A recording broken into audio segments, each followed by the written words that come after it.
এবং সঙ্গে রয়েছে আজকের যার কথা বলেছিলাম কোরবানের তরফদার সেই উইন্ডার যার খেলা দেখার জন্য হাজার বছর থেকে আসতে মাত্র গালগাপত জার্সি আসতে মাত্র সে দিল যথারীতি বিদেশি খেলোয়াড় লালমনিরহাট মাঠ ক্যাম্পে খেলে দিয়েছেন এখানে জার্সি নাম্বার 10 ইব্রাহিম বিদেশি খেলোয়াড় ইব্রাহিম তার সঙ্গে রয়েছেন বর্তমান সময়ের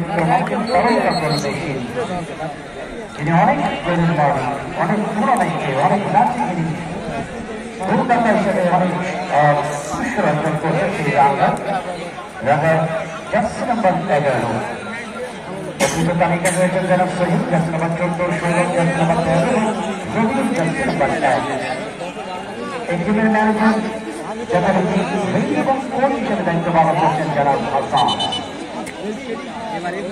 অসংখ্য ধন্যবাদ তাদের জন্য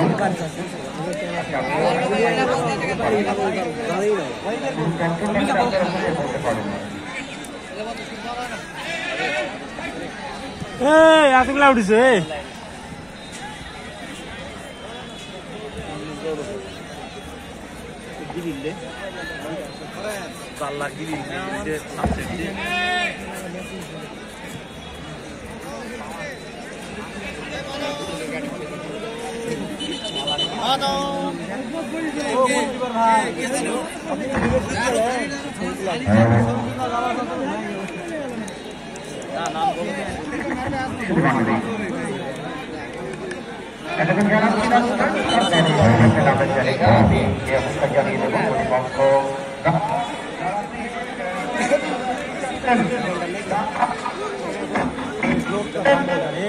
আমার মাঝে দক্ষিণ পাশে চলে আসে অনেক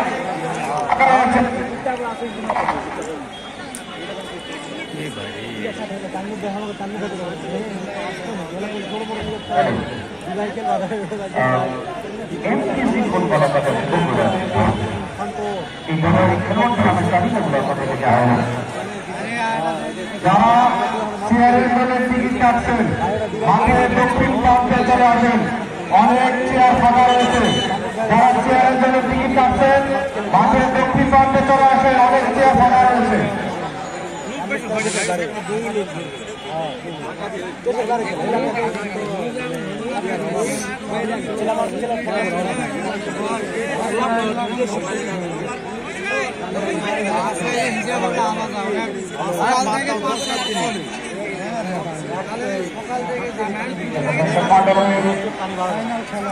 বুঝবেন না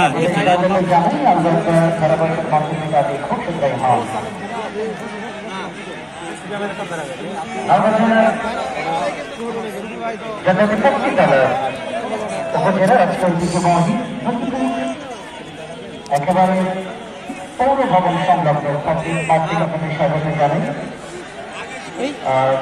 আরাফাত রহমান কোকোসেটি আন্তর্জেলার ফুটবল টুর্নামেন্টের প্রথম রাউন্ডে বিশেষ যথারীতি মাঠে দক্ষিণ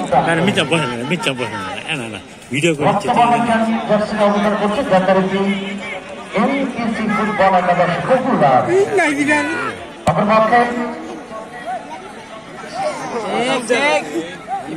মাঠে প্রান্তে সবুজ ভবনের সঙ্গে বর্ণের সঙ্গে নেভিগুলো জার্সি অবস্থান করছে জয়ন্তহাট দলটি আজকে মধ্যমাঠে প্রধান রেফারি মধ্যমাঠে প্রধান রেফারি যথারীতি রাজশাহী থেকে এসেছেন যারা মোহাম্মদ আক্তার হোসেন ভাই তিনি রাজশাহীর পঞ্চায়েত জাতি থেকে এসেছেন রেফারি হিসেবে এবং তার সঙ্গে রয়েছেন যারা প্রথম স্থানে এবং জেনার সোহেল আবার মন্ত্রী পরিষদের আজহার বাবু ভাই যারা আজহার হোসেন বাবু ভাইকে ধন্যবাদ জানাচ্ছি তারা সেখানে দায়িত্ব পালন করছেন সুপ্রদর্শক মন্ডলী আমরা বগুড়ার খেলার আনুষ্ঠানিক পক্ষ থেকে একটা জানিয়ে দিই আজকে এই দলের প্রথম যথারীতি জনাব আল্লাহ জার্সি নাম্বার 22 এবং বগুড়া দলের পক্ষে যিনি 2 নম্বর জার্সি নিয়ে খেলছেন সুপার ডিফেন্স। গত 3 বছর ধরে বাংলাদেশে অবস্থান করছেন এই খেলোয়াড়টি। 3 থেকে 4 বছর হয়ে গেল। যিনি এসেছেন আইভরি কোস্ট থেকে। আইভরি কোস্ট থেকে এসেছেন যথারীতি ইউসুফ বম্বা, বিদেশি খেলোয়াড়। যে নম্বর রেখেছে আজকে কলকাতার পক্ষে। তার সঙ্গে ঢাকা মাঠে তারকা ডিফেন্ডার, বিশেষ করে শান্তকে দেখা হচ্ছে, শান্ত জার্সি নাম্বার 3। যথারীতি রয়েছেন আশিকের জার্সি নাম্বার 4। 4 নম্বর নিয়ে আজকে আশিককে ছেড়ে দেওয়া হয়েছে। আশিকের হাতটা দেখাবেন। আশিক 4 নম্বর জার্সি জানি খেলবেন এবং তার সঙ্গে সুইটকে আনা হয়েছে। সুইট আপনার জানেন একটা সময় ছোট তাদের ইন্টারনেটটা খেলবেন, একটা সময় চিরনাম আবহানিতে খেলেছিলেন। পরবর্তী সময় পুলিশ টিমে যিনি নাম লিখিয়েছিলেন এই খেলোয়াড় রাজশাহী যুবরাজ। 5 নম্বর জার্সি নাম্বার 3 ব্যাগে যাদের সুইট জার্সি নাম্বার 5 লিখেছেন সুইট পজিশনের এই খেলোয়াড়টি এবং দলীয় ক্যাপ্টেন দায়িত্ব পালন করছেন। রয়েছেন শরীফ জার্সি নাম্বার 6। 6 নম্বর জার্সি গাড়ি শরীফ এই দলে। আর ওই শরীফ নয়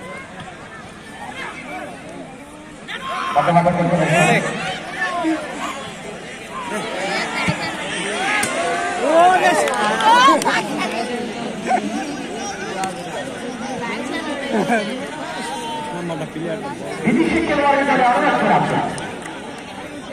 এই খেলোয়াড়টিকে আনা হচ্ছে অবশ্যই একবার সেই আইভরি কোস্ট থেকে।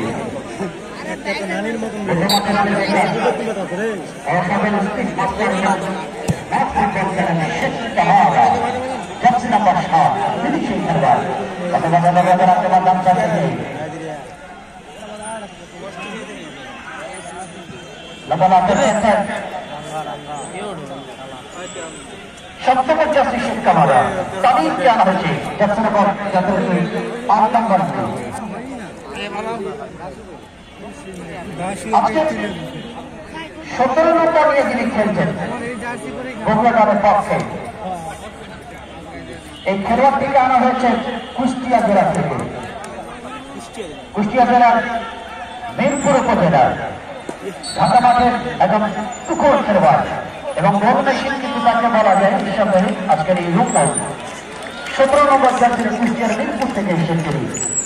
গত মাসে যখন আমি কুষ্টিয়ার ইসলামী বিশ্ববিদ্যালয়ের কাছে যখন খেলা চালাতে গিয়েছিলাম, টাইকন কোম্পানি সেই খেলার ফাইনাল অসাধারণ একটি গোল করেছিলেন। আজকে সেই গোল 17 নম্বর জার্সি ধারী তার দলই কিন্তু জার্সি জয় করেছেন সেদিন তারা ঝিনাইদহের বিরুদ্ধে। আজকে সেই নম্বর কিন্তু 17 নম্বর জার্সি খেলছে। রহমান জার্সি নাম্বার 11 এবং রয়েছে 10 নম্বর জার্সি আরিয়ান। অধ্যক্ষ তালিকা রয়েছেন বাসুদেব, রোহান, হাসিন এবং জিয়া। যেটা নারায়ণেরা ইন্তেকার এবং কহিন।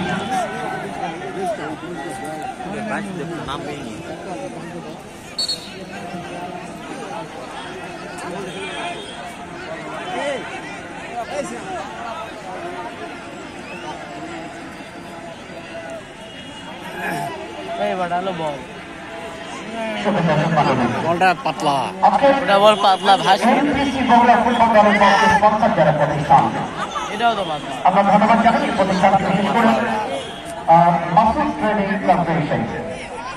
Masud training corporation Ranjipur bus stand এটি নির্ভরযোগ্য প্রতিষ্ঠান যেখানে রড সিমেন্ট, অ্যাঙ্গেল সহ নির্মাণ সামগ্রী সুলভ মূল্যে পাওয়া যায়। আমরা আসলে ধন্যবাদ জানাচ্ছি Masud training corporation Ranjipur bus stand এবং আজকের খেলায় ব্যাংক অব দ্য ম্যাচের স্পন্সর করছেন। আমরা আসলে ধন্যবাদ জানাই যথার্থী লাফার্স হোলসেলের পক্ষ থেকে। আমরা লাফার্স হোলসেলের পক্ষ থেকে আমরা ধন্যবাদ জানাচ্ছি। আজকের এই লাফার্স হোলসেলের প্রতিষ্ঠানকে যারা নাম আপনারা স্পন্সর করেছিলাম সেই খেলায়। হ্যালো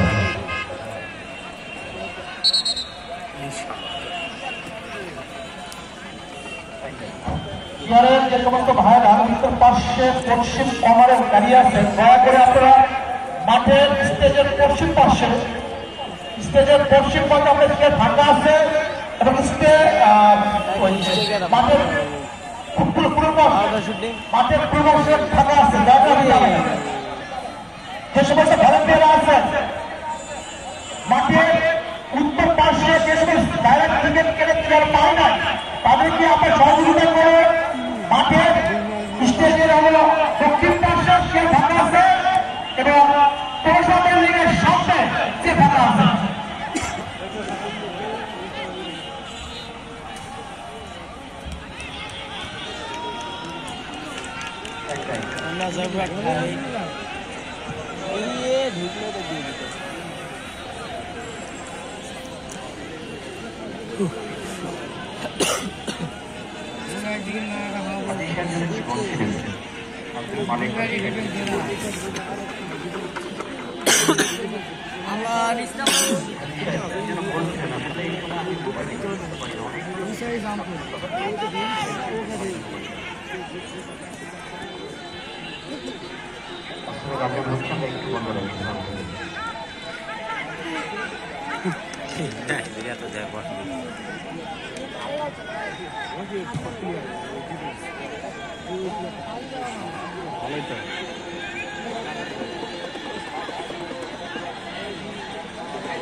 গলত ঝাড় চাই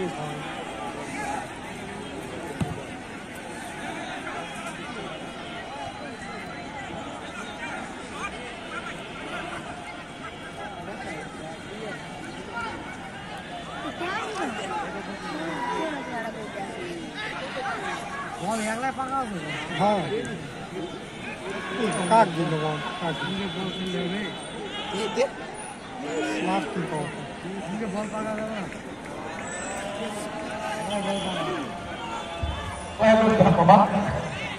আমাদের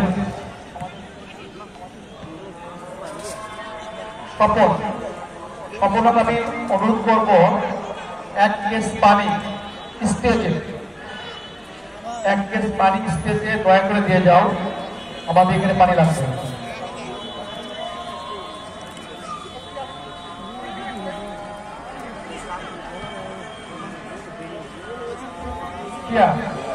টিকিট পানি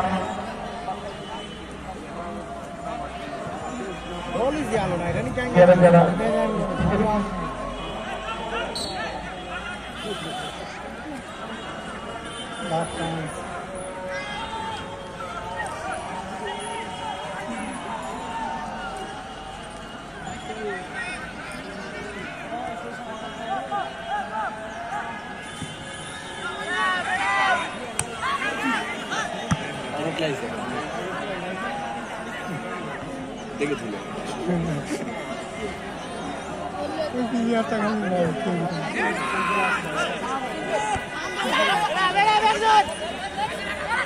দিলে